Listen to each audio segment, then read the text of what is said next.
আমার একটা ইচ্ছা ছিল 2024 সালের আগে, মানে জানুয়ারি ফেব্রুয়ারির দিকে একটা ইচ্ছা এসেছিল মনে। সেটা আমি বাস্তবায়ন করার জন্য স্বপ্ন দেখেছিলাম, একটু অগ্রসর হয়েছিলাম। কিন্তু আহ, দেশব্যাপী ক্ষমতা পট পরিবর্তনের পর আমার এই উদ্যোগটা আমি বাস্তবায়ন করতে পারিনি।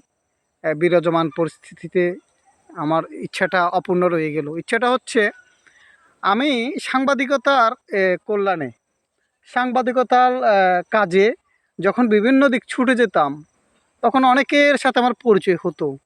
অনেক ছোট ছোট ভাই বোন, অনেক ছোট ছোট মেধাবী শিক্ষার্থী, তারা তাদের প্রতিভাগুলো আহ, জানার বুঝার সুযোগ পেতাম।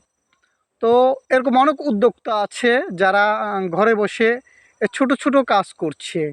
তাদের বিভিন্ন প্রোডাক্ট, রান্নার প্রোডাক্ট, বিভিন্ন হাতে তৈরি প্রোডাক্ট তারা তৈরি করছে, কিন্তু তারা আহ, পুন- পূর্ণ জাগরণভাবে বা পুনরায়ভাবে নিজেদের ওইভাবে ছড়াতে পারছে না। কোনো একটা গ্যাপ ওদের মাঝে আছে। তো এই গ্যাপটা দূর করতে হলে কিছু উদ্যোগ নেওয়া প্রয়োজন।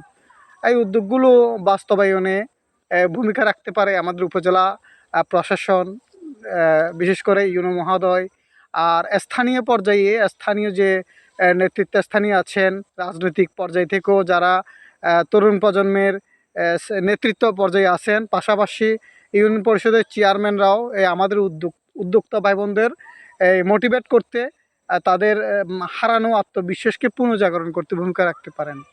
আপনাদের এই আপনাদের এই কাজটি যদি আপনারা করতে পারেন, তাহলে আমাদের পানছড়ি অনেক বেশি সারা দেশব্যাপী রিপ্রেজেন্ট হবে। পানছড়ি আলোকিত হবে, বেকারত্ব দূর করতে হবে, সমাজ আলোকিত হবে, বেকারত্বের অভিশাপ থেকে মানুষ মুক্ত হবে। আপনারা প্লিজ এই উদ্যোগটা যদি আপনারা নেন, পানছড়ির জন্য অনেক ভালো হবে। ভালো থাকুন।